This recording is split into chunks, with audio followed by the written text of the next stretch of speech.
marketing is a key part of your business, and it is something that can work for architects. So don't accept mediocre projects in a mediocre business. Welcome to AI for Architects, the podcast exploring how artificial intelligence is transforming the AEC industry and what it means for the future of your practice and our profession. I'm Aya Shlachter, founder and CEO of MGS Global Group, a company dedicated to driving growth for architects. Each episode, we dive deep into AI's impact on architecture. You'll hear from leading architects, experts, and innovators who are shaping the future of our field with AI. Artificial intelligence is here and accelerating faster than we expect. Together, we'll build AI literacy to help you thrive in this evolving landscape. Think of AI as a way to stay ahead of the curve. Whether you're an early adopter or a fast follower, architects need to get moving. So what does this mean for the future of our profession? Join us as we explore the exciting opportunities and critical challenges presented by AI. Ready to explore? Let's dive into the episode. Hi, Richard. Welcome to the AI for Architects podcast. I'm really excited that you're on this show. I was confused whether I should invite you to AI for Architects or the Architect My Business podcast because you can be a guest in both shows. But since we're talking about your SIX+ai program, I figured this is the right channel for you. Anyway, before we get started, I want to know more about your professional cricket career and how you moved from a cricketer. Is that it? Cricketer? Cricketer. Yeah. To Architect Marketing Institute. Oh, right. Yeah. Well, how I moved from it. Well, it wasn't a direct move, but I played 12 years of professional cricket. And in the countries where cricket's played, it's usually the number one sport. So I think it's the second largest sport in the world. And you've got India and Pakistan and some very big populations, England, Australia. And I played professionally for 12 years. And I was very interested in the mindset side of sport, so sports psychology. And I think that's why I did well, is because I really took a lot of time and studied it and applied different things. And I found that the higher up the grades that you went, the levels that you went, the more people were interested in the psychology of sport. So I always had a big interest in psychology. And then when it came to business, I did a lot of sales jobs, a few sales jobs and things like that. But I was always interested in the psychology of marketing because marketing's all psychology too. And because I kind of had a natural bent for it, then I love marketing and got into marketing. So I think it's important if you can do marketing that you've done sales as well, because it can be quite theoretical. You need to have done 5-10 years on the cold face of selling, so you actually know, because when you're doing marketing, really it's salesmanship or salespersonship in print or just in leveraging it. So it was really the psychology as the through line that kept me in it and kept me interested. So from being a professional cricketer, I can't pronounce it. Yeah, you got it. So you're like a celebrity over there? It's really huge. Well, when I was playing, I mean, say celebrity, but I was, you would recognize the players in the national team when they were there. Yeah. That's amazing.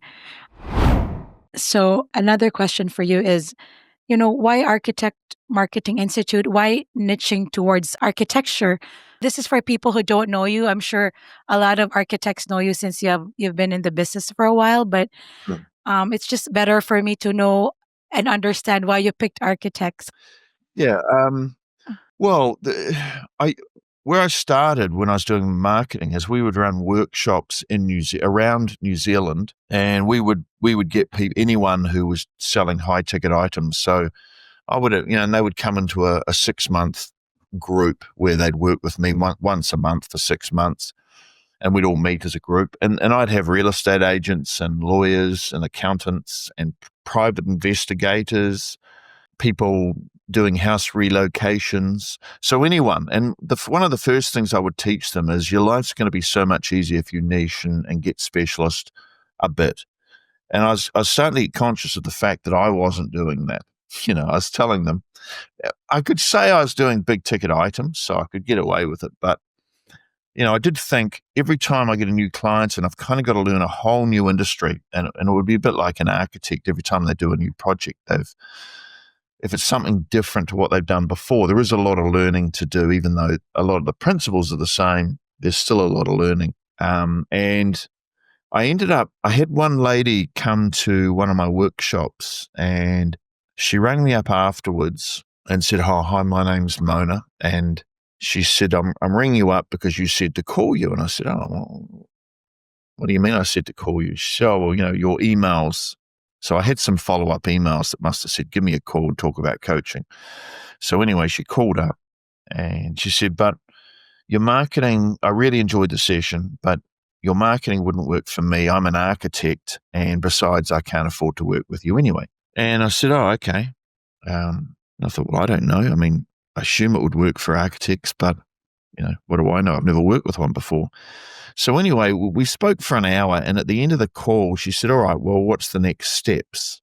And I said, "Oh, about what?" She said, "Well, working with you." I said, "Oh, I thought you weren't going to work with me because it wouldn't work for you and you didn't have any money." And she said, "Oh, well," she said, I don't think I can afford not to."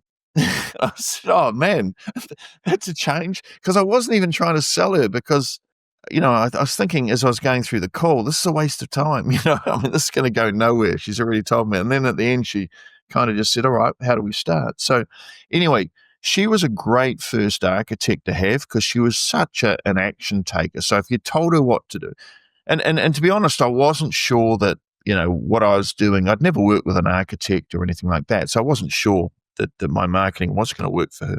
And there wasn't anything else. I looked online. There wasn't really anything for architects specifically that I could go and copy. So we went through, and she was just a good implementer. She did like stunningly well. She, within about 2 years, she tripled her income, and she had a staff of 5. Yeah, it was amazing, So she was just a great implementer. She would do things, she'd turn up to the meeting, she'd write her notes on what she was going to do, and then she'd come back and they were all done. Perfect client.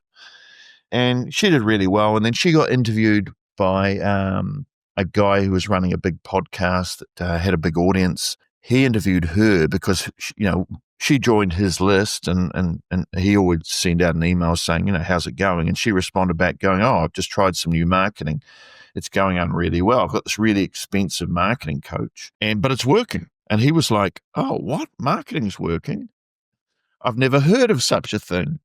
So he got hold of me and said, "Can I do a podcast with you?" And one thing led to another, and I ended up forming a group of about 10 architects. They all paid about $10,000, and we did a 6-month program. And that went really well. And then from there, we kind of just kept going. And now we've had about 1,200 architects through various iterations of the program. And it's been good. And it's all I do now. All I do is architects. Occasionally, landscape architect will come in, or an interior designer, but it's primarily architects or sort of designers. And that was 15 years ago. So, and I enjoy it. I enjoy architects because I think I did have a stint where for a few years I did accountants as well, but different mindset. And it was a similar sort of a program. It was equally as effective, but I did not resonate with the accountants at all. Well, not the same way. Whereas architects, I like them. I like their creativity. I like their problem solving. I like, you give them a theory and that they will adapt it and they'll make it work. Whereas the accountants need it. They just need cut and paste. You have to give me the whole thing ready to go so I can just cut and paste it. If I have to think about anything and do some thinking myself, it won't happen. Yeah, because architects are creative problem solvers. Yeah. Right? So your work helps small and medium-sized architecture firms win better projects and build businesses that support a great life. I did some research. So what do you think is the most common marketing challenge architects face today, and how does your core approach help with that? Right. Okay, good question. I think there's the problem that the architects would say is their number one problem. Then there's the real problem. So I'll give you both. So I think most architects would say I've got two problems. One is we don't get enough leads and inquiries. If I just had more leads coming through, I'd be fine. And then the other one is too many clients questioning my fees. They'll go, there's no other, and it's true, probably. There's no other industry in the world where people question your fees more than if you're an architect. Why is that? Right. So those are the two. And I think those are both symptoms. I don't think they're the root cause. And it's really hard to fix something if you're trying to fix the symptom. So what I've discovered, just through talking to, thousands of architects, is the root cause is that not that they don't get enough leads, it's they don't get enough of the right leads. So their messaging is way too broad, and they're almost like, if they're doing their marketing, any advertising or any messaging, it's like, I'm an architect, I've been in business for 15 years, and we can do anything. No job, they don't say no job is too big or too small, but it's that kind of thing. And what ends up happening is because they think that being a generalist and being able to do a bit of everything is a strength, and it is a strength because they have a wide range of skills. But from a marketing point of view, all it does is water down your message. And so what they need to do is step one, they need to get very clear about what type of projects and clients they should be targeting, because not all projects and clients are equal, right? So that's step one. And it doesn't mean that they're the only projects and clients you work with. I mean, you can still work with anyone that comes through, and if you need work, you do it. But what it is when you're building a marketing system, that marketing system is dedicated to catching that type of client and project, right? It's like catching fish. If I want to we've got blue cod here in New Zealand, which is probably my favorite fish. But to catch blue cod, you have to have the right bait, the right hook, and you have to be in the right location, because it's, they're in little patches. They're not everywhere. So you have to go to certain locations, and even within those locations, you have to know where, there's fishing spots even out at sea that they'll hang around here, but they won't be everywhere else. So once you know that you want blue cod, you give yourself a chance of being able to put yourself in that position. And if you pick the right type of project and client, like if you're picking blue cod clients, then you need less of them, right? So they're easier to find if you're dedicated to finding that type of fish. And if you can catch them, once you start catching them, you can start saying no to all the other fish that aren't very good. Because if you just, let the projects come through the door, that anything that comes up just through referrals and word of mouth, you're going to get a real mixed bag of projects, right? Some really good, lots mediocre, some really bad. And that makes for a mediocre business, right? So if I just identified what are my best projects and clients, and I had a marketing system designed to just go and catch those ones, it doesn't mean I can't do the other ones while I'm trying to build up. But if I've got that specific good client catching system, then once it's working, I can start to say no to the bad ones. And I want to get myself in a position where I've got more good ones coming through than I can handle. And then I can do things like raise my fees without fear. I can work on less projects because these ones are probably bigger and they're prepared to pay more. I might be able to start a waiting list because I've got a bit of a reputation now. That's the other thing. I'll get more referrals because I've built a name for myself as doing that type of work. And I can probably work on less projects. So instead of doing, if I'm a one-man band, for example, instead of doing 15 projects a year, I might be able to just do 5 or 6. That's amazing. That was a lot. I mean, thank you so much, because, I heard from, because I do podcasting. One of the guys who is a business B2B podcaster said, riches are in the niches. There right? are riches and niches, yeah. Yes. So now that we have AI, and I know that marketing is really one of the industries that can be helped by AI tremendously, right? I'm in Cleveland now, and the Marketing AI conference is here, I think in August or October. I mean, one of the things that any industry can start to implement is marketing in any profession, because ChatGPT alone is super powerful in terms of, helping architects with strategy, marketing, content creation, creating blogs and all the things. But I want to know more about your AI tools and your SIX+ai framework. I checked out your webinar and you talked about architects versus architects plus AI who wins. So, what led you to focus on this specific challenge? And why do you believe using AI is so important right now? Well, what you need to be successful, I think, at winning really good projects is you need a good system. Then you need a good system, and then you need to fill in, make sure you're filling out the components for the system. So some of the key components primarily is you're going to use words. And you're going to need to say things and come up with messages and come up with offers and follow up emails and all that type of stuff. And all that stuff is words. So the system, great. You need a system plus you need the messaging. So, all right, we've got a system and we've been running it for 15 years, and just refining it. So that's fine. That works well. But not the difficulty, but the heavy lifting, the 9 steps, that's easy enough. But then you got to do the writing.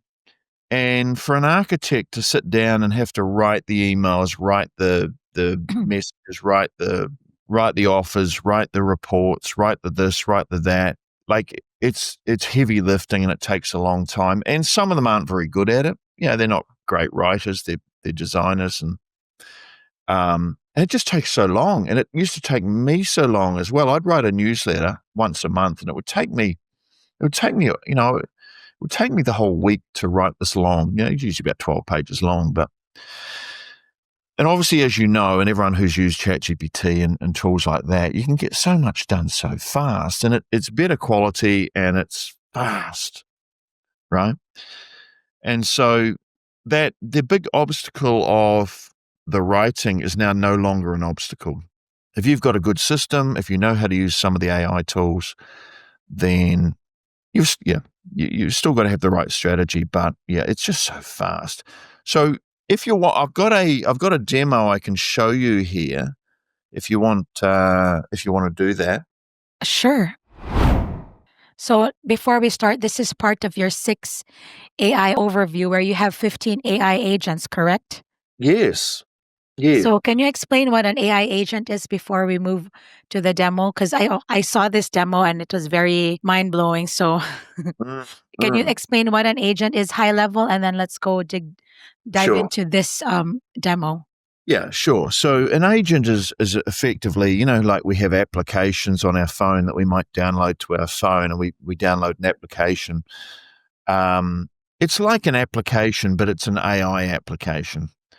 So the difference between an application and an AI agent is the AI agent has a lot more brains and it can think on its feet and basically think on its feet and maneuver depending on the feedback you give it. Whereas an application is very one dimension. It'll do what it's been programmed to do. So you can think of an agent as it's kind of like a really intelligent application. That's what an agent is. And you're going to find more and more of these agents. It's just an agent is a dedicated AI thing that does a specific task, but uses its own brain while it's doing it, right? And so anyway, we've created 15 agents to help our members do some of the marketing exercises much quicker.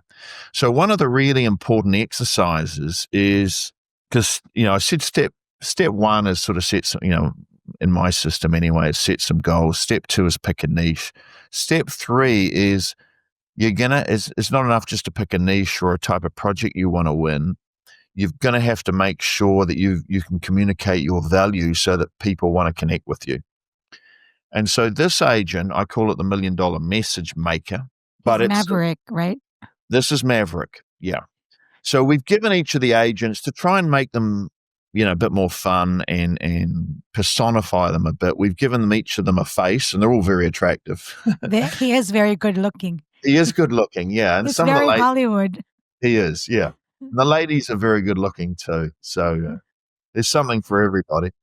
Yeah. And we give them a name. So this guy's Maverick, and he's gonna help us come up with $1 million message. Okay. And the good thing is, because we know the questions to ask, we can coach Mav and train Maverick up and say, hey, these are the type of questions you should ask Maverick when you're trying to find the value of something. So he knows all that. He's been trained in my stuff. So we would start a conversation, and I've just done a little bit of plugging in here, but so I'm going to take, if someone's a member of us, the AI system already knows about them. It's done a search on their website, and it's done an interview, and it's, it knows Dulcie. So in this case, we're going to do Dulcie Horwitz, and she's in the program. So, okay. So what we're going to do is we're going to try and communicate the value of something. And instead of saying, hey, it's really good, we've been in business for 15 years and here's my portfolio, which is probably what everyone says, not very compelling. I want to come up with something which is more valuable and useful. So what we're going to do is there is a number of different options there of things we could come up with a value statement for. But what we're going to do is most white people will be familiar with some sort of Ask the Expert call. So that would just be a free initial consultation. So I'm going to choose that one for the subject of this exercise. So before we start, for the people who are now on video, there are 5 questions that you can pick, right? And the question that we picked is Ask the Expert call, right? Yes.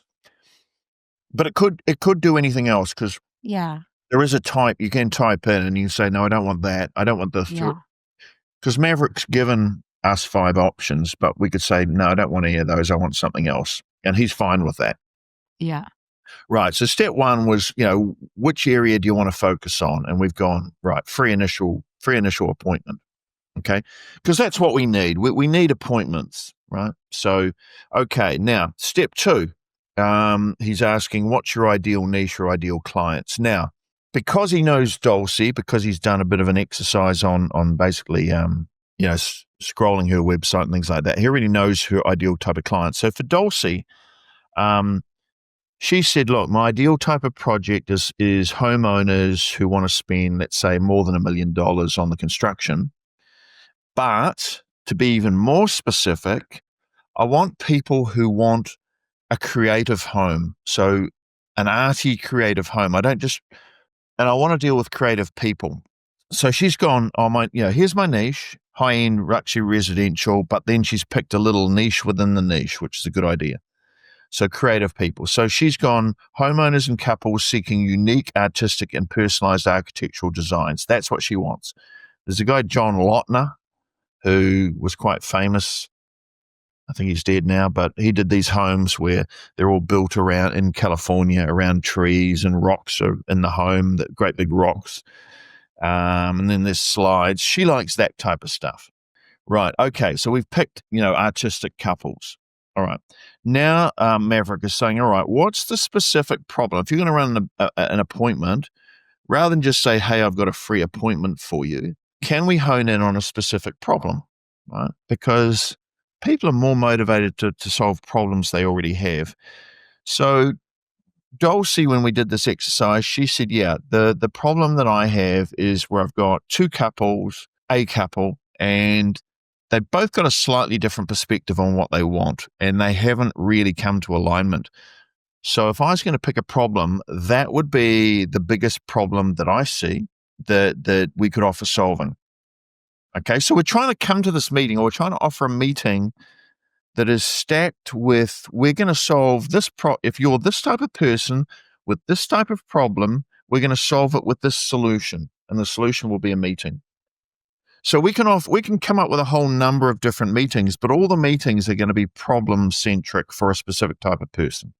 So in this case, difficulty in negotiating different design preferences between partners.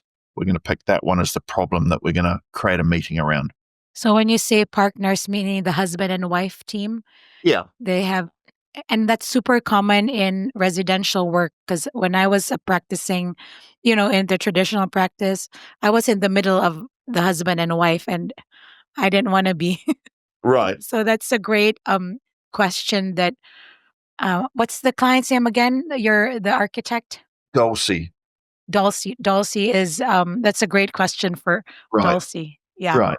And one of them probably doesn't care that the project's not moving ahead, and maybe one of them doesn't. So let's say the husband's the accountant often, and the wife is the creative artistic one, and she wants to do it.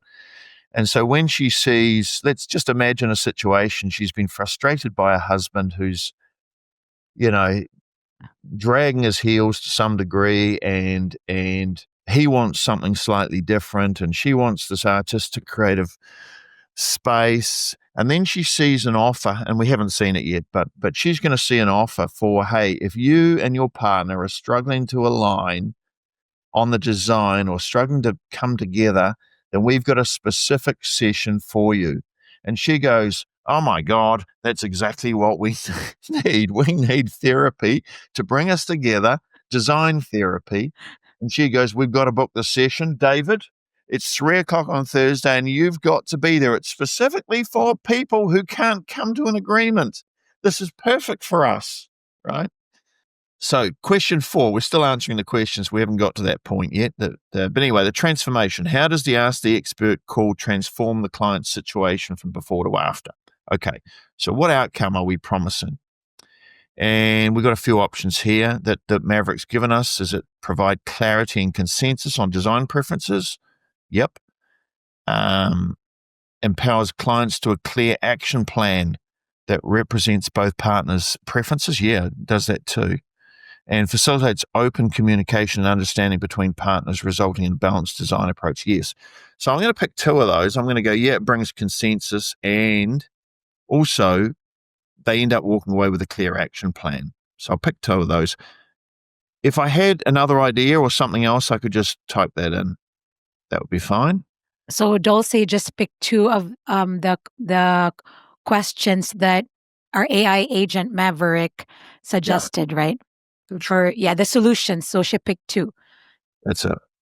And these questions are custom. When I said the AI agent is intelligent, like these aren't the same questions that if I was doing it for you, Aya, it would come up with different questions based on its reading of your website, your LinkedIn profile, and an interview you'd done. So it would know that you're a bit different and would come up with different options. But these are options which is kind of very good for Dulcie because Maverick knows Dulcie. Right. The final question, question 5, is the X factor difference. So if we're trying to communicate value, these are the things we want. So what makes your approach unique compared to others? Do you have a special method, expertise, or philosophy that sets you apart? Now, Dulcie and I created a thing called the 6 thinking hats method. Well, actually, she created it. I came up with it. I said, for creative people, there's this guy called Edward de Bono, and he wrote a book, 6 Thinking Hats.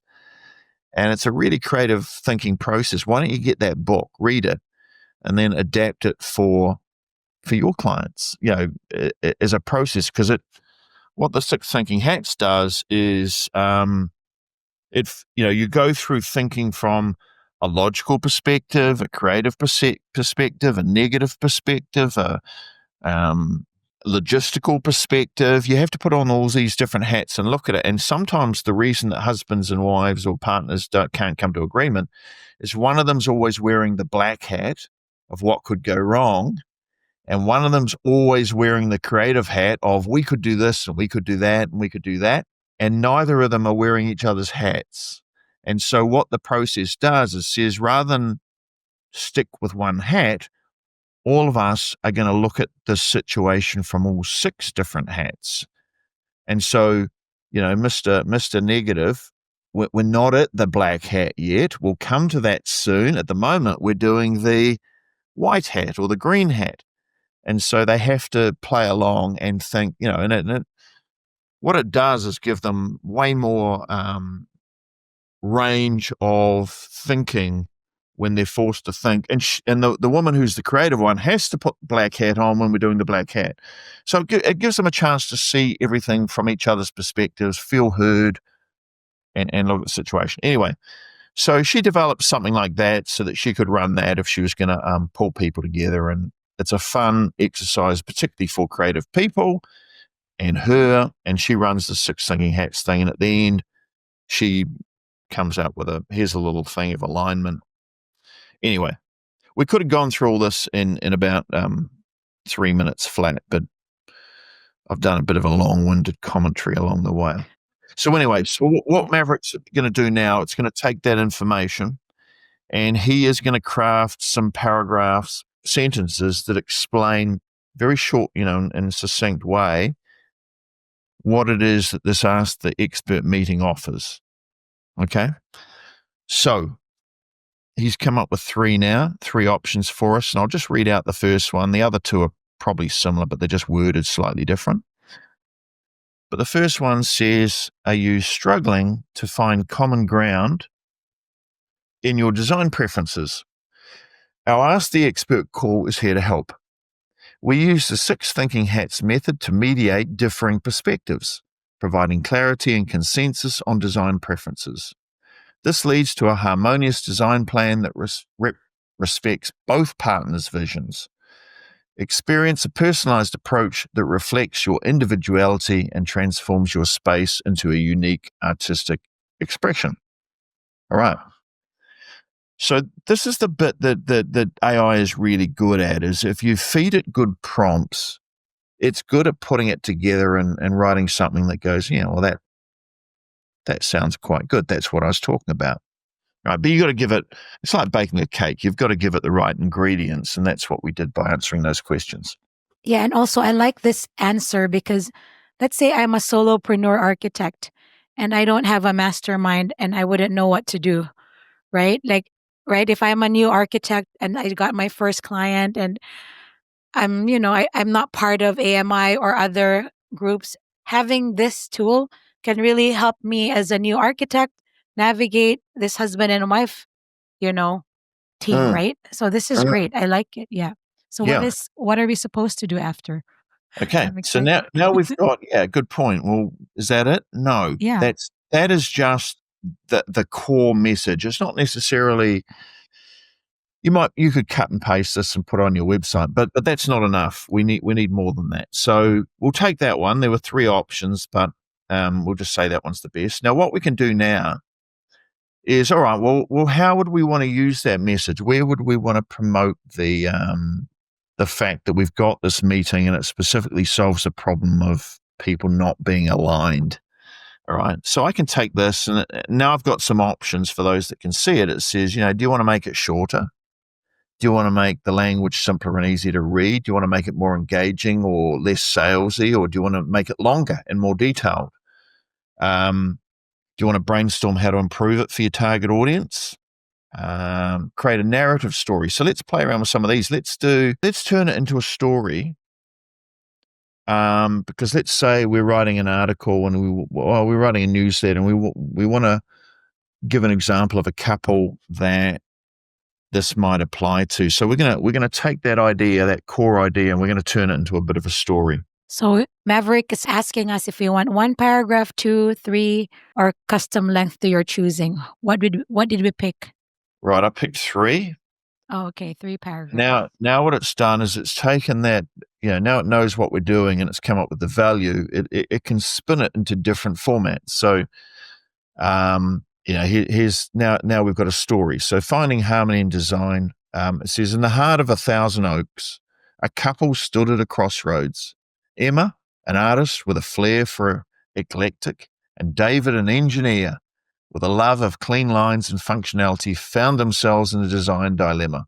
Their dream home was within reach, yet their differing tastes seemed to create an insurmountable barrier. Frustration grew as they struggled to find common ground. Each design meeting ended in stalemate. It was then that they discovered Horwitz A&D and their unique Ask the Expert call. Emma and David were intrigued by the promise of clarity and consensus through the Six Thinking Hats method. During the session, Dulcie guided them through a series of thought-provoking exercises, engaging them to explore their preferences from different perspectives. The process was enlightening, revealing not only their individual desires, but also the shared vision that they hadn't realized they had. With newfound understanding, they began to see how their contrasting styles could complement rather than conflict. As the call concluded, Emma and David felt a sense of relief and excitement. They now had a harmonious design plan that respected both their visions, crafted with the expertise and creativity of Horwitz A&D. Their home would be a unique blend of artistic expression and functional elegance, a true reflection of their personalities. The journey had transformed their design challenge into an opportunity for collaboration and creativity, leaving them eager to bring their dream home to life. This is so great. I have a question. So this one almost looks like a case study, right? Mm. Like, I mean, a lot of clients or like a testimonial or a reference, right? Yes. So where can we use this one? Like, where can your client Harowitz AD, where can she potentially use this blurb from Maverick, our agent? Yeah, right. Well, this this little story. She might even say that this is not a real story. This is just a typical thing that happens. So, if she's worried about saying it's literal, or she could just use Emma and David. But it's probably pretty representative of her clients. So she could use it in a social media post.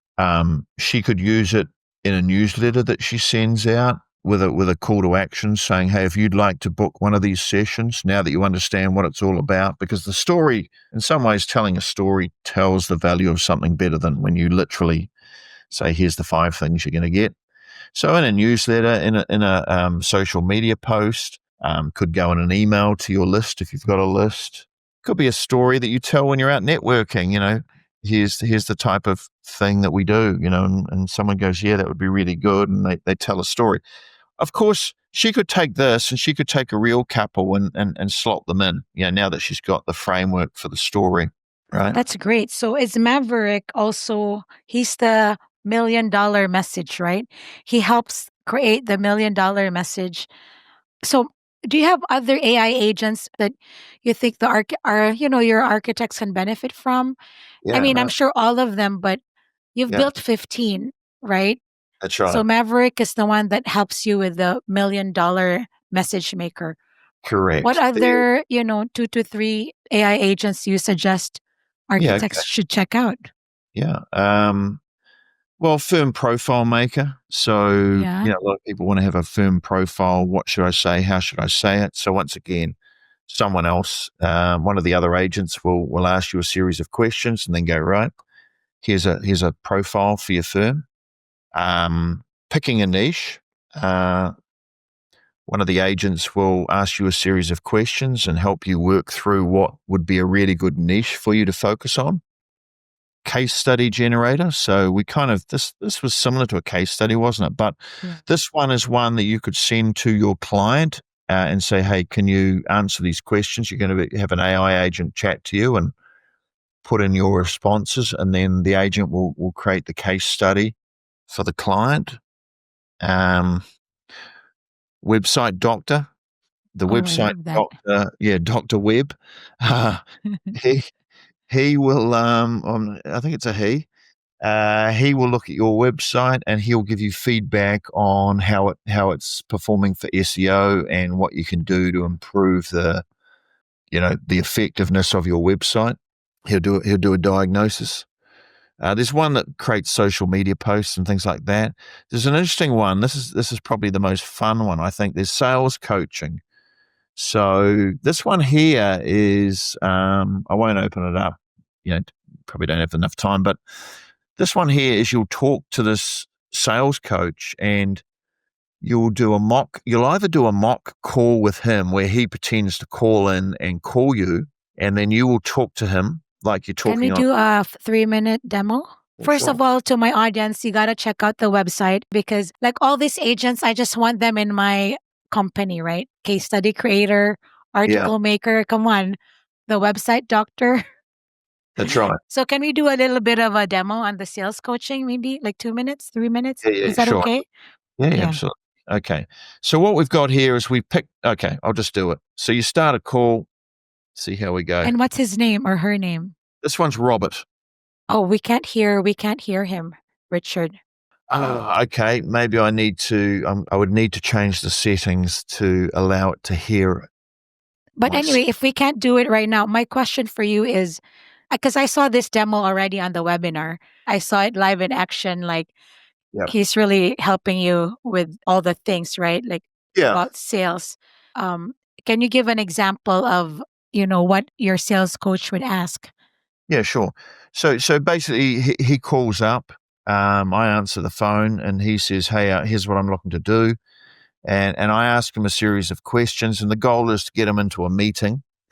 And he has a couple of objections and things that I have to navigate and question. He'll ask me a couple of questions. I'll ask him some questions, and then hopefully I've managed to book a call with him at a certain time, and that then concludes the call.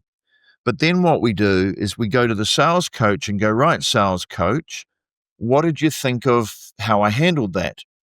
And that's another thing that AI is great at, is he'll then go in and create a report and says, right, Richard, I'm going to give you a mark out of 10 for these 6 different areas, right? And he'll say, right, rapport, 5 out of 10.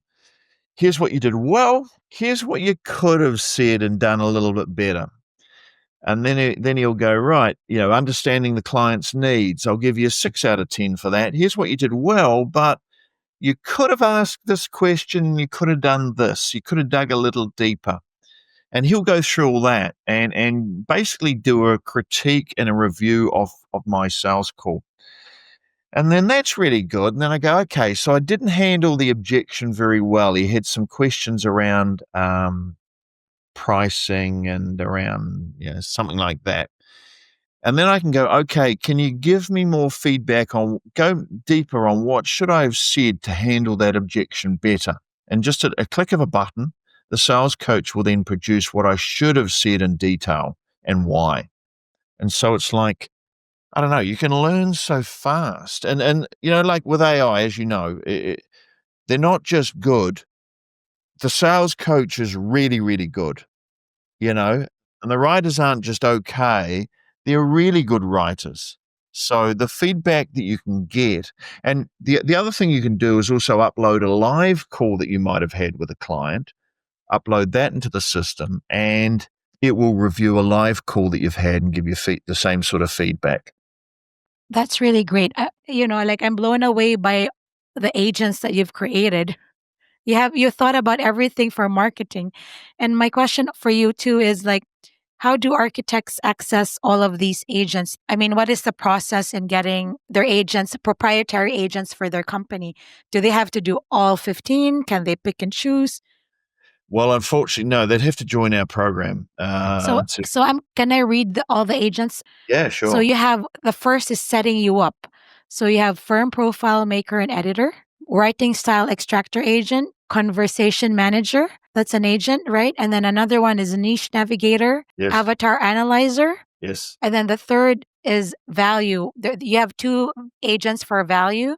Yes. $1 million message maker and fab statement maker. What is a fab statement maker? Yeah, it's a different process. So it communicates the value, but it's using the fab formula. So feature, advantage, benefit. It's just a different style of talking. Whereas and then you have monkey first maker. Yes. Monkey fist maker. Yes. What is that? Monkey's fist is like a lead magnet. It's the term we use. Is that a New Zealand term or a marketing term that I don't know? It's a marketing term. There's a guy, Gary Benchavinga, came up with a great article years ago about a monkey's fist. And so it's a lead magnet. So other agents, article maker, case study creator, image generator, ask the expert, who was Maverick, right? Or no, that was the sales. Ask the expert maker. Well, this is more to do the landing pages, to write the copy for the landing. Oh, wow. Yeah. And then this is also different from the website doctor. This is great. You have outreach assistant, newsletter maker, website doctor, social media assistant, Ask Rich, AI guide. Who's Ask Rich? Is he a Right. So these ones down the bottom are more like a concierge. So Ask Yeah. Rich is around what he does is he knows our program inside out. So if you've got if you're on the program and you've got a question around what is a monkey's fist and how does it work, then he will answer those questions for you. He'll be ready 24/7 to answer them. Okay. Whereas, And so you have sales coaching, right? yeah, He sales coaching is voiceover, right? We can talk to the AI. we can do drills. We can do sales drills with the AI and get feedback. Yep. So this program is really for architects who are interested in this program. We sign up and then we get the whole thing and we train this model to understand our company's needs and ins and outs of our companies, our client profile, our services, and then really can hone it in. Yes, you build what you're going to build is effectively a fishing rod to catch a specific type of fish. So you're going to build a marketing system using these agents to help you, a marketing system, and with our help. And you're going to look to build a marketing system to catch a specific type of high value project that you would like to be winning. So for people who have no experience with AI, this could be a little overwhelming. Like, how do you break it down for, your potential clients in terms of, what is the process of onboarding them so that they can ease into Yeah. AI? Well, ironically, with AI, it actually makes it easier because, as you can see, to do each exercise, all you have to do is turn up and press a button and go, "Let's start." And then the AI agent, Maverick or Maverick's friends, will just ask you a series of questions. So all you really have to do is answer the questions, and then Maverick will create the outcome for you that you need, or the output. So, if you're intimidated by technology or anything like that, this is really good because, well, this makes it easier. This makes it a lot easier. You just answer questions and it produces it for you. We set up the landing pages and the appointment booking systems and the calendars and the CRM system and all that type of thing. But we just need you to give us the output from the AI agents.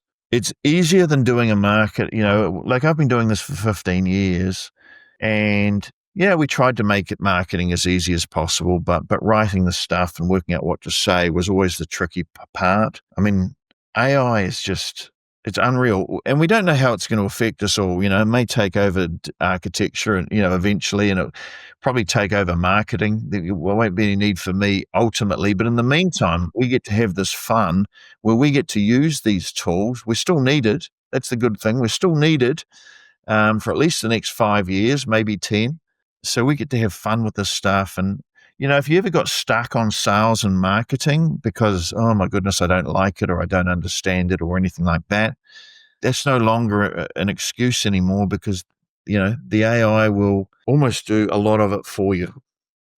And also what I like about your program is you're not just doing AI, you're actually helping architects with their entire engine and marketing system because AI is just a tool to help them with the entire engine. And I really like what you said in your webinar when you said relying solely on referrals is like a sailboat with no wind.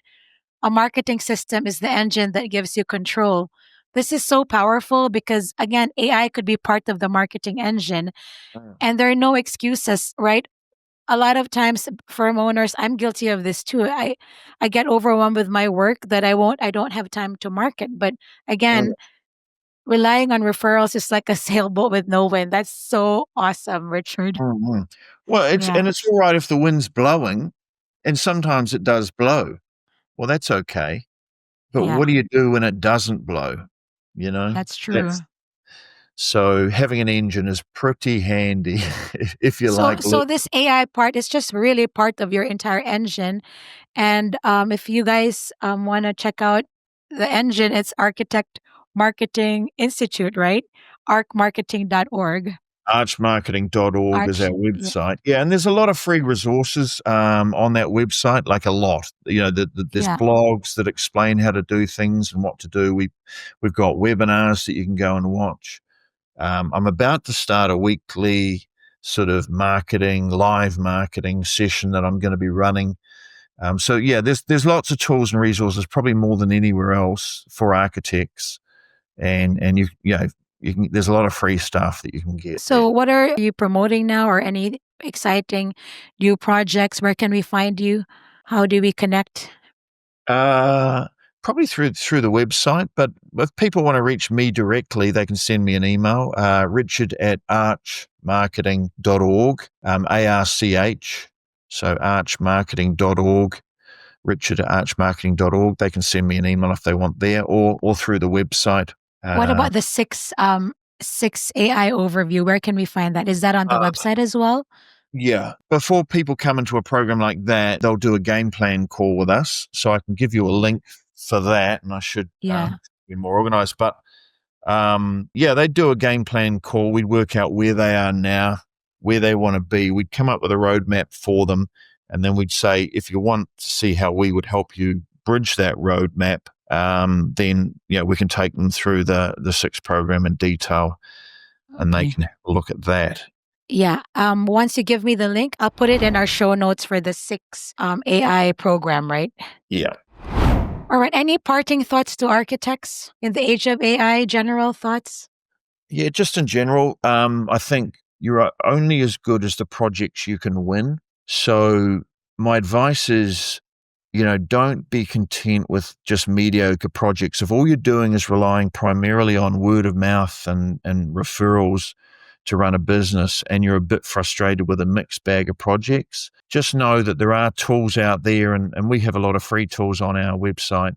Go and realize that there are systems and tools that do work for architects, and just go and learn to be better at sales and better at marketing, because if you're better at sales and better at marketing, then you put yourself in a position to win better projects. And if you can win better projects, you can work, it changes your business. Your business is only as good as the projects you can win. And I think, the life that you live as an architect, a lot of architects work way too hard for not enough money. And the solution is learn how to win better projects, because then you'll earn more money and you'll probably work less. So you may have thought, I don't like sales and marketing, or I see it beneath myself, but I can assure you all the big successful companies, the Fosters and all these big companies, because some of them have been clients of ours, or not Fosters, but people who worked at Fosters, they say we are doing marketing all the time. We may have looked like we weren't doing anything. We were a duck floating on the water. But when you're running a big firm, those legs are paddling hard underneath. So, marketing is a key part of your business, and it is something that can work for architects. So don't accept mediocre projects in a mediocre business. Help us out there. Thank you so much, Richard. I really enjoyed our conversation. Thank you. Thanks for joining us in another episode of AI for Architects. I hope today's episode sparked your curiosity about AI's impact and opportunities in architecture. Subscribe to our podcast so you don't miss our upcoming episodes, and sign up for our newsletter for exclusive content and AI tool reviews at aiforarchitects.ai/subscribe. This podcast is brought to you by MGS Global Group, driving growth for architects everywhere.